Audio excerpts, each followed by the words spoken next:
Hi friends, welcome to Abbas kitchen. இன்றைக்கி நம்ம சூப்பரான ஒரு கேக் ரெசிபி பார்க்கலாம்.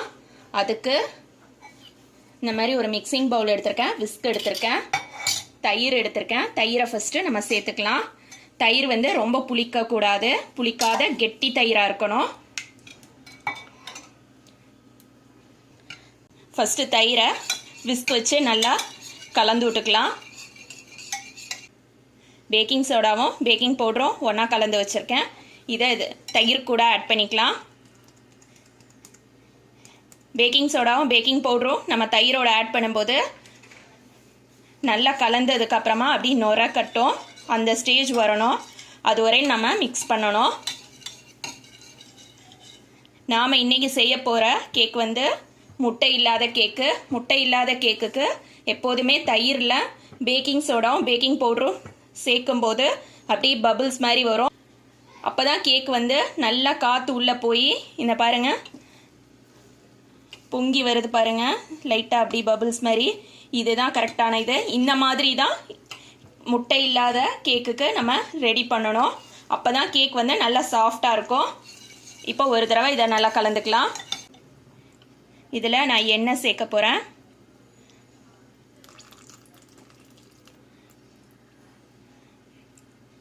வாசனை இல்லாத எண்ணெய் சேர்க்கணும்.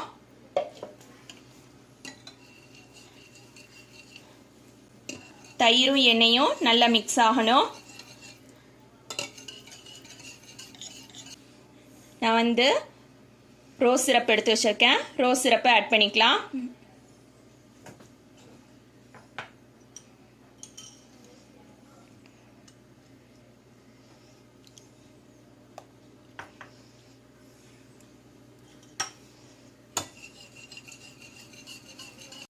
நம்ம ரோஸ் சிரப்பும் சேர்த்து சீனியும் சேர்க்கும்போது ரோஸ் சிரப்புக்கு அளவாக தான் சேர்க்கணும், ஜாஸ்தியாக சேர்த்துடக்கூடாது. இப்போ நான் சீனி கலந்துக்கிறேன்.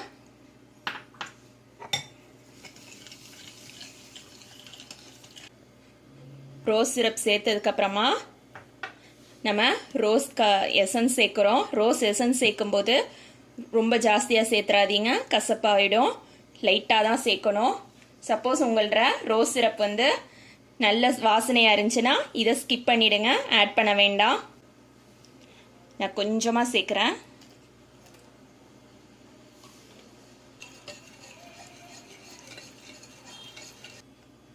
நான் கொஞ்சமாக ஃபுட் கலர் சேர்க்குறேன். இது வந்து ஜெல் கலர். உங்ககிட்ட ஜெல் கலர் இருந்ததுன்னா ஜெல் கலர் சேர்த்துக்கோங்க. சப்போஸ் ஜெல் கலர் இல்லைன்னா நீங்கள் லிக்விட் ஃபார்மில் இருந்தால் கூட அதையும் சேர்த்துக்கோங்க. கலர் வந்து ஆப்ஷனல் தான், உங்களுக்கு வேணான்னா நீங்கள் ஸ்கிப் பண்ணிக்கலாம். ரோஸ் மில்க் கேக்குனாலே பிங்க் கலராக இருந்தால் தான் கேக் நல்லாயிருக்கும். அதுக்காக தான் நான் வந்து பிங்க் கலர் சேர்த்துருக்கேன்.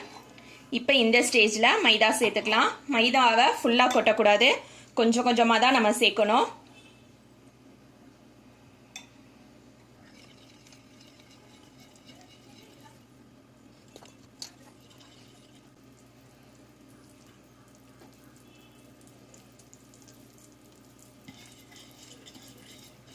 பசங்களுக்கு கடையில் கேக் வாங்கி கொடுக்குறத விட வீட்லேயே நம்ம கையால் ½ அன் ஹவரில் செஞ்சு கொடுத்துடலாம். பசங்க விரும்பி சாப்பிடுவாங்க. நம்மளோட கேக் பேட்டர் ரெடி ஆயிடுச்சு.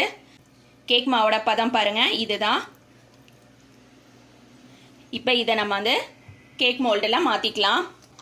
நான் கேக் மோல்டில் ஒரு பட்டர் பேப்பர் போட்டு அதில் கொஞ்சமாக ஆயில் க்ரீஸ் பண்ணியிருக்கேன். இப்போ கேக் பேட்டரை ஊற்றிடலாம்.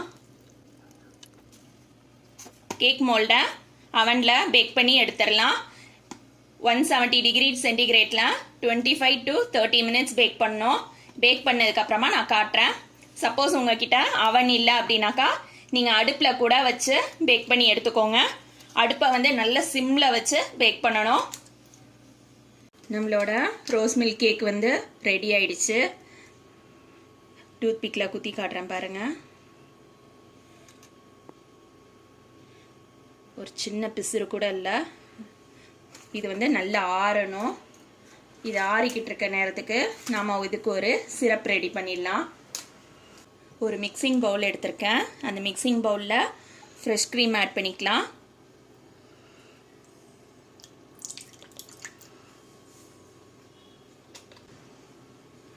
கண்டென்ஸ் மில்க் ஆட் பண்ணிக்கிறேன். காய்ச்சி ஆற வச்ச பால் சேர்த்துக்கிறேன். ரோஸ் சிரப் சேர்த்துக்கிறேன்.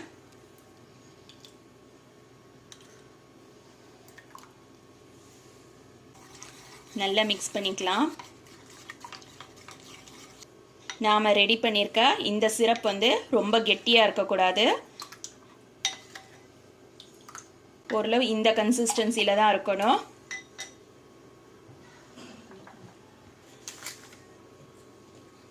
கேக்கில் பட்டர் பேப்பர் ரிமூவ் பண்ணிடலாம்.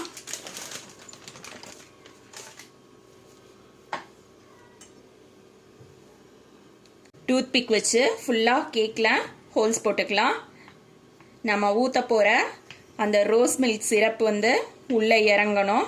உள்ளே இறங்கிட்டு அந்த கேக் வந்து நல்லா அப்சர்வ் பண்ணணும். அதுக்காக தான் இந்த மாதிரி ஹோல்ஸ் போடுறது. இப்போ நம்ம ரெடி பண்ணி வச்சுருக்க இந்த சிரப்பை கேக் ஃபுல்லாக ஊற்றிடலாம்.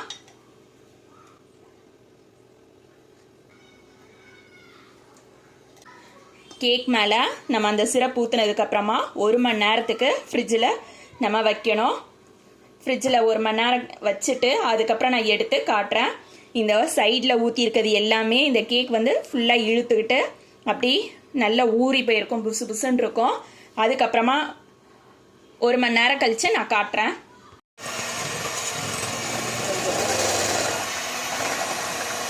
நம்மளோட ரோஸ் மில்க் கேக்கு ரோஸ் சிரப் ஊற்றுனதுக்கப்புறமா ஃப்ரிட்ஜில் 1 மணி நேரம் ஊற வச்சுருக்கோம். ஊறிக்கிட்டு இருக்க நேரத்தில் நான் வந்து விப்பிங் க்ரீமை நல்லா பீட் பண்ணி எடுத்துக்கிறேன்.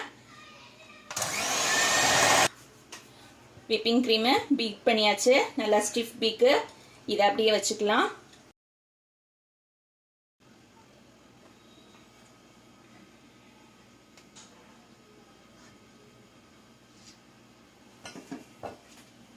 க்ரீம் போட்டதுக்கப்புறமா இந்த மாதிரி பிஸ்தாவை சின்ன சின்ன பீஸாக நல்லா இடித்து வச்சுருக்கேன்.